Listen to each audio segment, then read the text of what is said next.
Welcome to Media and Monuments, presented by Women in Film and Video in Washington, D.C. Media and Monuments is conversations featuring industry pros speaking on a wide range of topics of interest to media makers. Welcome, I'm your host, Candice Bloch, and today we're going to focus on sourcing archival materials for your projects. To help us learn more about that subject, our guest today is archival producer Sarah Katz. Sarah has worked in television and multimedia as a producer, shooter, and researcher for nearly 20 years. She has been an archival producer with agencies such as Vox Media, 6 West Media Group, and Story Syndicate. She has credits on over 40 documentaries for the History Channel, National Geographic Television, Biography, Planet Green, and Investigation Discovery. She routinely produces news stories about American policy with foreign journalists as part of the Foreign Press Center's Media Co-op program, and Sarah has also produced countless hours of educational content for the Great Courses, covering topics from science to literature to archaeology. Welcome to the show, Sarah. Thank you. Thank you for inviting me. Yeah, so this is a topic that I know a lot of our listeners are going to absolutely eat up and get a ton of value out of. We have a lot of documentary filmmakers, and I know it can maybe go beyond that. But for listeners who may not be aware, what does an archival producer do? So the way I describe it is an archival producer sources third-party media that is not shot by the original production. So, that's any photographs, film, it can be audio, documents. I work all in nonfiction content. So it's something that's really essential to a lot of documentary films to supplement the stories. They're real life stories, and there's just huge, enormous volumes of archival media that can be used in any documentary or other types of film. And, sometimes it could be things that you see in a newspaper or periodical. There are photographs. I sometimes compare it to that because part of it is not just sourcing it directly from an archive or anyone who has that photo agencies, but it's a lot of permissions process too. Yeah. So I would say that one thing is nice is you have that experience, not only where to look, but how to get the permission to use it in whatever project. So yeah, how did you get into this line of work? Like, is there any training or anything for it, or is it just an accumulation of experiences, or there's certification? Yeah, that's a great question. I did get trained. So I grew up in Maine, and I was working in Portland, Maine in television production. And I discovered this fantastic documentary production company in South Portland that worked on History Channel, PBS shows, National Geographic. And they had a really strong archival producer there. And she had been trained by a previous archivist. And this is really kind of predates the internet. So it was kind of night and day from how we do it now. But she had excellent kind of media management, excellent database skills, just really solid workflows for managing media and research. I really did get trained at a company that made all the difference in terms of how they manage media and productions overall. So I was fortunate in that way, but I teach workshops at Docs in Progress, and I've taught about 4 or 5 of them. And one thing people say to me is this isn't taught anywhere, really. I mean, there's archival science in libraries for libraries training. George Washington University, I think, has a library science program, but there's not a lot of training for archival producing in film. And I've worked with some archival coordinators recently who have worked with me to support my projects. And they also say, they come from film school or journalism school, and they mention that there's not really training like this in school. Yeah, it sounds like it's kind of a mentor-mentee type of situation, or like apprentice type thing, but maybe some type of training could be of benefit. It's great that you do teach things as well, so you're passing your knowledge and experience and wisdom on. In doing all of this type of work, is it something that you do working alone a lot, or do you work in teams or groups depending on the scope of the project? Most of my work has been with teams. Most of my work is at production companies that are like the company that I first got trained in. They're production companies that make shows for History Channel, National Geographic, PBS. Most recently, I've been working with Story Syndicate, who produces for Hulu and Netflix. So it's often really with a team of producers, directors, editors, production managers. That's usually the environment I work in. When I was in Washington, I did some consulting for 2 years with a academic department at George Mason University.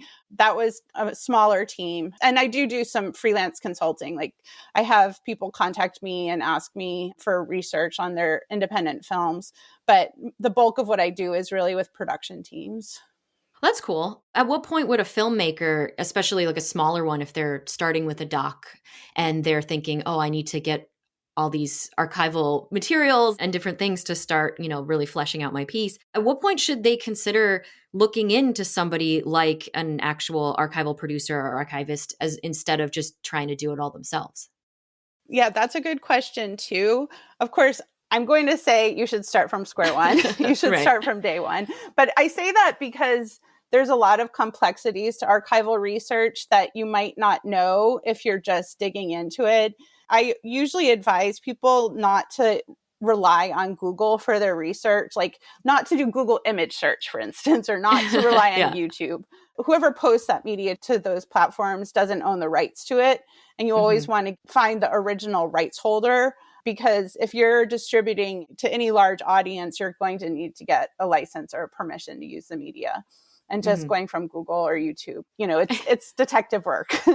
Yeah, it sounds kind of like event or wedding planning when people say they can do it themselves and then partway through they're like, oh, but there's all of these steps and processes and things I should have realized someone else is more professional at handling. I tend to say one of the risks there too is you get really, really far along in your film and you might have committed to some piece of media. You think it's going to make your film, and then only to realize that the licensing fee is exorbitant, or there's just a caveat in trying to get it clear, trying to get permission to use. Would you say that's the biggest roadblock, is more the permission rather than finding the content? I do think that is the huge challenge. I think, again, because it can sometimes unfortunately be underestimated, but it can be really, really challenging. Like if you want to license feature films, there are different processes you have to go through, and it might cost $10,000 to license a short clip.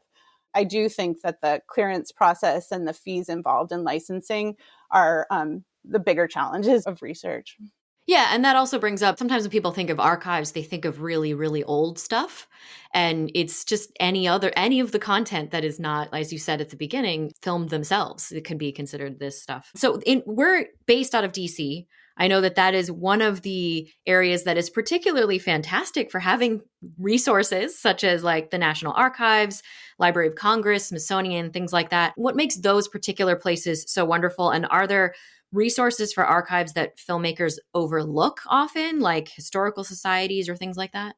Yeah. Well, of course, I can't say enough about DC. Even when I was in Maine working at a production company, I went on research trips to Washington, to the National Archives, and the staff there are phenomenal. They're really there to serve the public, and they're so helpful and answer so many questions. So I can't say enough about the National Archives in particular. And yeah, the Library of Congress and Smithsonian are great too. But I really think it depends on your story. Your story is going to drive the archives that you're going to. I 100% think that local archives, historical societies, libraries, local museums, those can always be amazing sources for archival research. I go to places like that all the time. Of course, that is historic, not necessarily contemporary.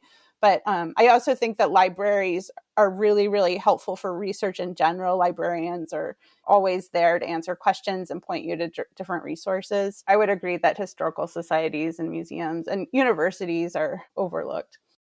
Yeah. And as you were hinting at before, people are very quick to just look online for stuff, but I'm sure there's a great benefit to physically going to some of these places. I know you can't like take things out physically. So if someone is going there, say to National Archives, for example, what are some of the things they should consider when they're going, maybe things to bring with them or anything like that? One thing I will also say, I'm such a proponent of going to the archives because you can find things that you don't expect. If you have something in mind that you want to use in your film that you found on YouTube, that might just be one photograph in a whole reel of other or a whole, lots and lots of photographs in a certain collection. There are definitely undiscovered, unknown benefits to going to the archives and seeing what's there. And that can really drive your story.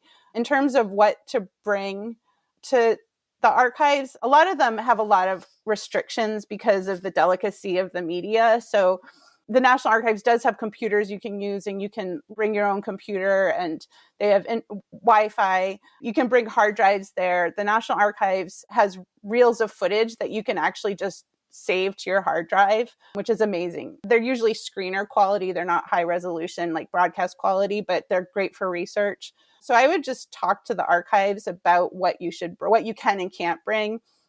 The National Archives too has a process for going through paperwork. You can only bring paperwork that they've approved. Security looks through the papers before you go up into the reading room.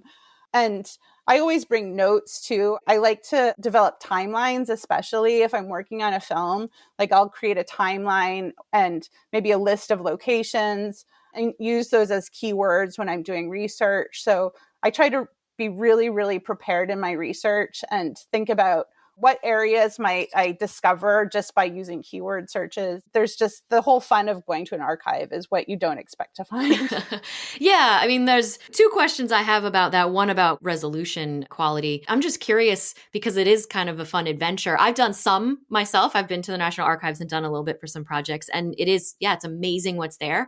Do you have any stories that stand out? Maybe you were working on a piece and as you're researching, you find like new branches or avenues to kind of go down on the subject you thought you were going in there? Yeah, to find? I think that happens all the time. And that's what I love about it. I can't think of a specific anecdote from the National Archives, but one that I really like to tell. I worked on a series called Deep Sea Detectives for the History Channel, and they were deep sea detectives. They were scuba divers investigating shipwrecks. So my job was always to find whatever media I could on those ships before they sank. And part of one of the mysteries always, how did the ship sink? I was trying to find like a blueprint of one of these ships, and it was built in the UK and in like the early 20th century, like the 19 teens. And I found the shipyard where the ship was built in the UK, and I found their historical society, and they didn't have a blueprint of that ship, but they had a blueprint of the sister ship, which was identical to the ship. And it helped the deep sea detectives.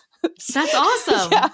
That's amazing. This is, you get to go on all these fun detective adventures. Yeah. And it sounds like searching through all of this stuff is really rewarding as well. There's a kind of an excitement to it, even though some people might think it sounds boring. You're like, oh no, I find all kinds of things. Yeah, it's so fun. It can be really, really fun. Yeah. So speaking of the quality, because some of them you only get, like you said, screener quality. Is there a process to get a better quality? Because I know if someone's making a film, for example, they would want it to eventually be on a big screen. Yes. And so that's something to consider. Yeah. And that's also a reason why I think it is helpful to work with a professional, because, for instance, at this point, I've actually worked on like 50 films.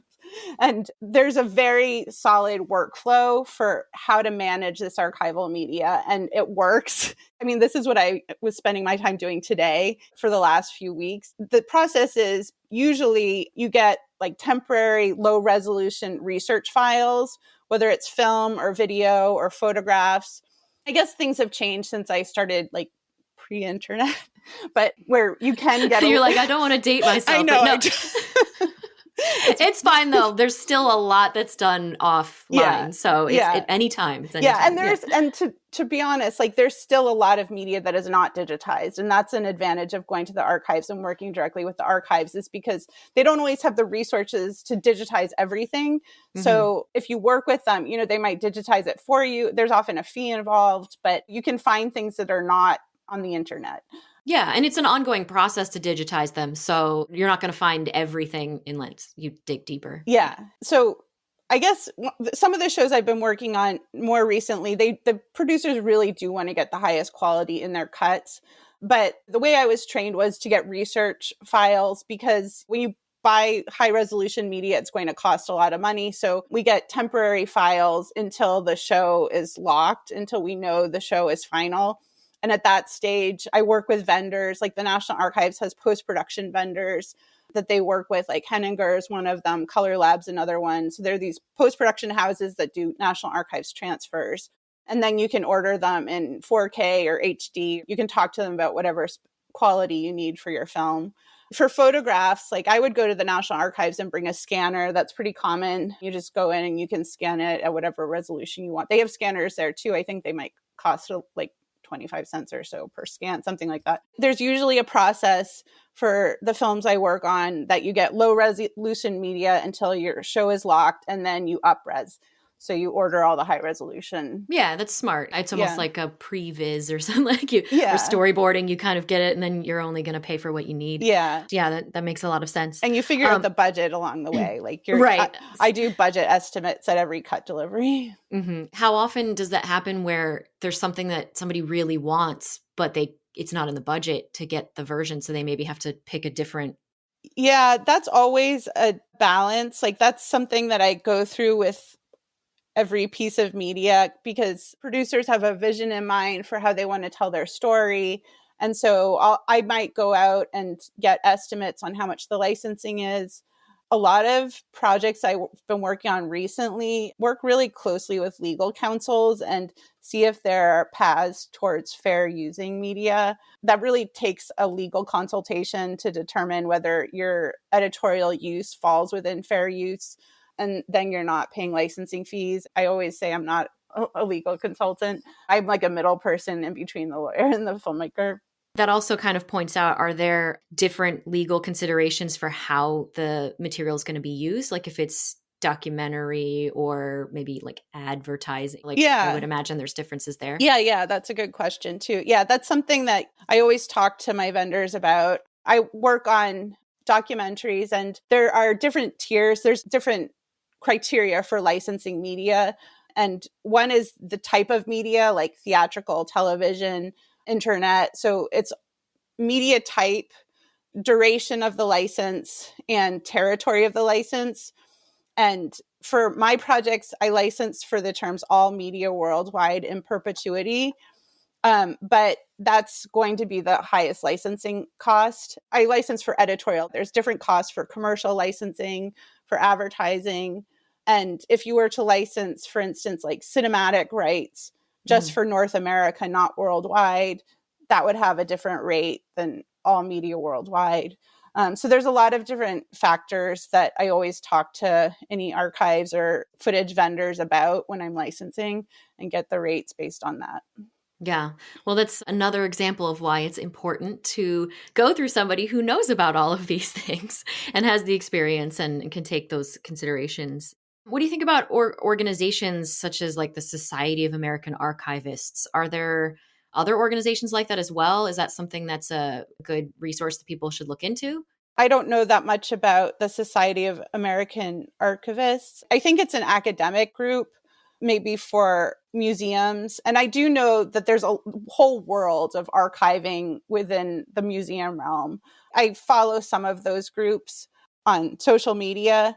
I think they're highly, highly respected for what they do. I guess my specialty is working with filmmakers and getting media on a screen, but I have complete respect for those other archival groups. And there's kind of informal archival groups. There's an archival listserv in New York. I don't know one in DC, but I have other friends who are archival producers in DC. Yeah, I mean, the big group I can think of is the listserv in New York. There's a Washington, DC based Archival Researchers Association. And that is not just filmmakers. There are filmmakers on it, but there's also more academic archivists devoted to the National Archives. There are lots of researchers and archivists who go to the National Archives on a daily basis. That's what they do. Yeah, I mean, it sounds like to have access to a network of people, someone might be able to point you in the right direction as an archivist yourself, or if you're just a filmmaker trying to figure out where to go or have suggestions for where to find things on a particular topic. I always recommend asking the archives. If you need to access an archives that's outside of your region, you can ask them if they have researchers who can go in for you rather than you making a trip to like California. That's a good advice.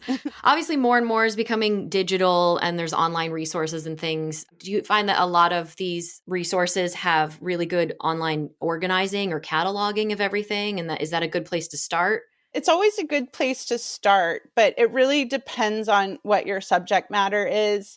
I would say there's a lot of historical media that might not be digitized. I'm just trying to think of some recent projects I've worked on.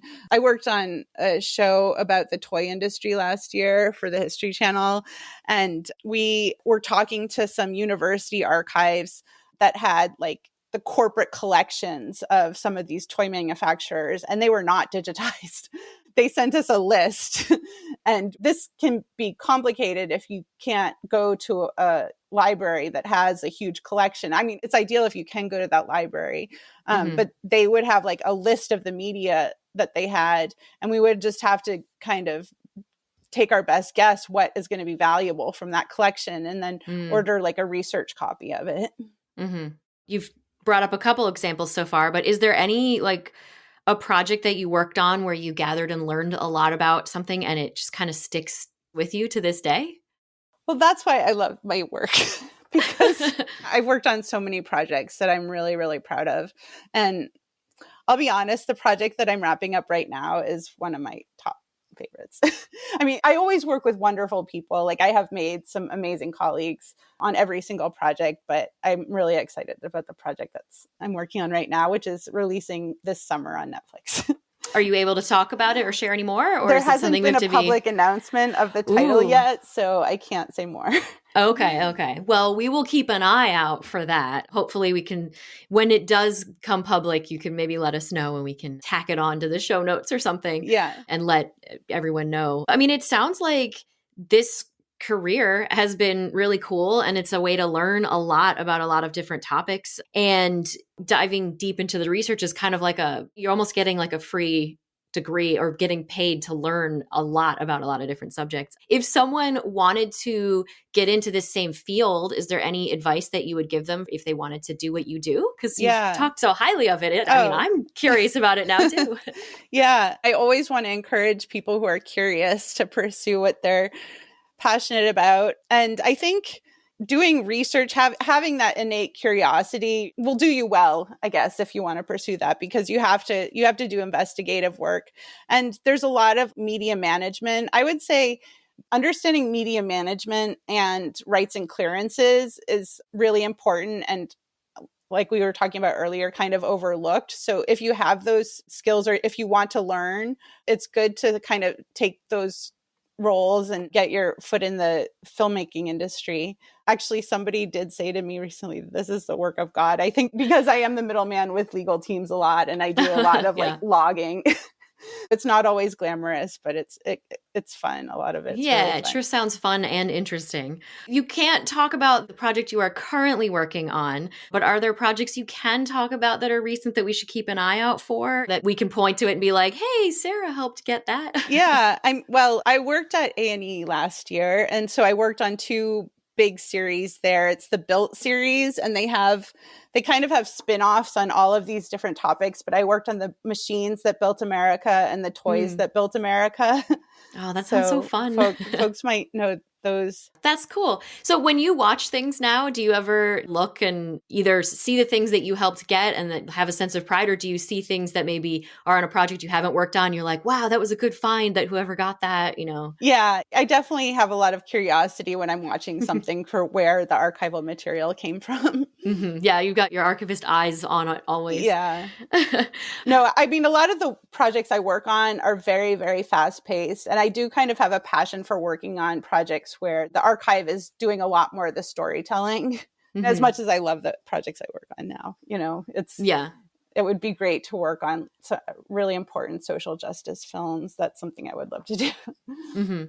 Yeah, I mean, because archives are needed for every type of thing you can imagine. I'm sure people might originally think, oh, documentaries only, or really old stuff or whatever, but it can be used in so many ways, and it's a very important thing. I think it's great that we as a society and a culture and a species or whatever kind of document and save things so we can look back in our histories. Yeah. That's so great. Could I just add this point too about the Built series, the machines that built America and the toys that built America? One really cool element of that show is they were, in some cases, like bringing to life. They had actors and recreations on green screen in historic time periods, and they used some of the archive to kind of be embedded into those recreations. And I think that's cool. There's a really cool potential for merging the archival with technology and green screen and graphics.